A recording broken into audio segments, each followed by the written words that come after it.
Bab 848. Berbalik menanyakan moral.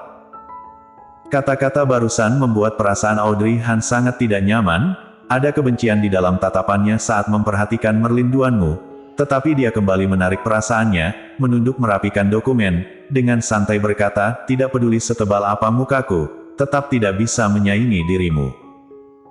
Wajah Merlin Duanmu sedikit berubah, dia menggertakkan giginya, apa yang kamu katakan? Audrey Han mengangkat wajahnya, melihatnya dengan datar tersenyum, dia tidak mengingatku. Tentu dia juga tidak mengingatmu, kamu hanya menggunakan statusmu sebagai nona besar keluarga Duanmu untuk mendekatinya, tetapi dia tetap tidak memperdulikanmu. Menurutmu mukamu tebal tidak? Apa kamu tidak kesal? Setiap perkataan Audrey Han membawakan kepedihan tersendiri untuk Merlin Duanmu. Merlin Duanmu benar-benar marah karenanya. Merlin Duanmu menebak, kemarin dia sepertinya mengetahui telah terjadi sesuatu di kantor, benar-benar mengesalkan, dia sama sekali tidak tahu sudah berapa lama Audrey Han berada di perusahaan, dan sudah sejauh apa perkembangannya dengan Golden Ye. Kak Goldie seharusnya belum mengingatnya bukan? Jika tidak wanita ini tidak mungkin masih duduk di tempat ini. Memikirkan hal tersebut, Merlin Duanmu benar-benar marah dan mengatakan, jika seperti itu ada masalah apa rupanya? Kamu mengatakan aku menggunakan latar belakangku sebagai nona besar keluarga Duanmu untuk mendekatinya, kamu sendiri bergabung ke perusahaan, mendekatinya menggunakan statusmu sebagai anggota perusahaan, apa kamu tidak malu mengataiku? Audrey Han kemudian tersenyum ringan, aku menggunakan usahaku sendiri, aku adalah karyawan resmi yang sudah melewati berbagai macam seleksi, bagaimana denganmu? Merlin Duanmu. Tidak peduli dengan cara apapun aku bergabung, yang pasti kamu sudah berada di tempat ini, tujuannya sama sepertiku. Mendengar hal tersebut, Audrey Han tidak bisa menahan diri dan tertawa, menggeleng, kamu salah, tujuanku berbeda dengan tujuanmu. Setelah menyelesaikan perkataannya dia mengangkat wajahnya, tatapannya berhenti di wajah Merlin Duanmu, mengoreksi perkataannya, aku datang untuk mengembalikan ingatannya, sementara kamu, untuk merebutnya. Dia berhenti sejenak, setelah itu kembali menambahkan, dengan cara yang tidak bermoral. Kamu. Merlin Duanmu benar-benar sesal sampai wajahnya berubah sangat pucat, dia mengangkat roknya berjalan masuk, dia ingin ribut dengan Audrey Han, tetapi dia melihat Audrey Han yang terlihat tenang, dengan senyuman di wajahnya, dirinya sendiri, terlihat sangat marah dan gelisah. Terlihatlah perbedaan yang sangat kontras, Merlin Duanmu memaksakan diri untuk bersikap tenang, dengan dingin mengatakan, apa maksudmu tidak bermoral? Sejak awal aku sudah mengatakannya, pernikahanmu dengannya tidak terlaksana, kalian berdua sama sekali bukan suami istri, aku hanya sedang merebutnya darimu dengan adil. Sampai di sini, Audrey Han sudah tahu, kata-kata mereka tidak akan bisa nyambung. Pandangan dirinya dan Merlin Duanmu benar-benar sangat berbeda, menurut Merlin Duanmu, dia dan Golden Ye tidak menikah, itu berarti Merlin Duanmu berhak merebutnya, dan dia malah menganggapnya sebagai persaingan adil. Karena kamu berpikir seperti itu, kalau begitu tidak banyak lagi yang bisa dibicarakan di antara kita. Kamu datang untuk mencari Kak Janis bukan? Sekarang dia tidak berada di kantor, mohon kamu keluar sebentar, nanti datanglah lagi. Audrey Han tidak ragu langsung mengusirnya dari tempat itu. Merlin Duanmu. Dia melihat sekelilingnya, dengan dingin mengatakan, karena dia tidak ada di sini, kalau begitu aku akan menunggunya di sini, nanti setelah datang kita lihat lagi. Menyelesaikan perkataannya, Merlin Duanmu langsung duduk di atas sofa, menganggap dirinya sebagai tuan rumah di tempat tersebut, tiba-tiba dia menambahkan, tuangkan teh untukku. Audrey Han. Wanita ini tidak menyuruhnya bukan? Menyuruhnya menuangkan teh untuknya. Audrey Han tidak bergerak, dia meneruskan pekerjaannya merapikan dokumen.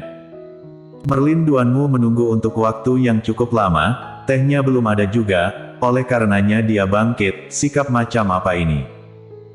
Aku menyuruh kamu menuangkan teh untukku, apa kamu tidak mendengarnya? Audrey Han mengangkat kepalanya, tersenyum dingin mengatakan, mengapa aku harus menuangkan teh untukmu? Apakah kamu adalah tamu perusahaan? Apa kamu sudah membuat janji sebelumnya? Jika kamu tidak membuat janji terlebih dahulu, kalau begitu aku berhak tidak melayanimu. Kamu. Ketika Audrey Han mengatakan kalimat tersebut, Merlin Duanmu langsung berdiri, melihat ke arah Audrey Han dengan sangat kesal. Wanita itu kemudian tertawa keras, kamu benar-benar pintar bicara, aku sepertinya sudah meremehkanmu. Mendengar hal tersebut, Audrey Han membalas, sama-sama, aku juga sudah meremehkan sikap tidak tahu malumu. Merlin Duanmu. Jika terus seperti ini, dia akan dibuat mati berdiri oleh Audrey Han. Dulu mereka pernah berhubungan sekali, mengapa dia tidak menyadari kalau wanita ini sangat mahir membuat orang kesal. Sekarang Merlin Duanmu dibuat kesal sampai tidak tahu bagaimana harus membalasnya, ingin rasanya dia berjalan ke arahnya dan merobek wajah tersebut. Ketika masih memikirkan hal tersebut, Kak Janis sudah kembali.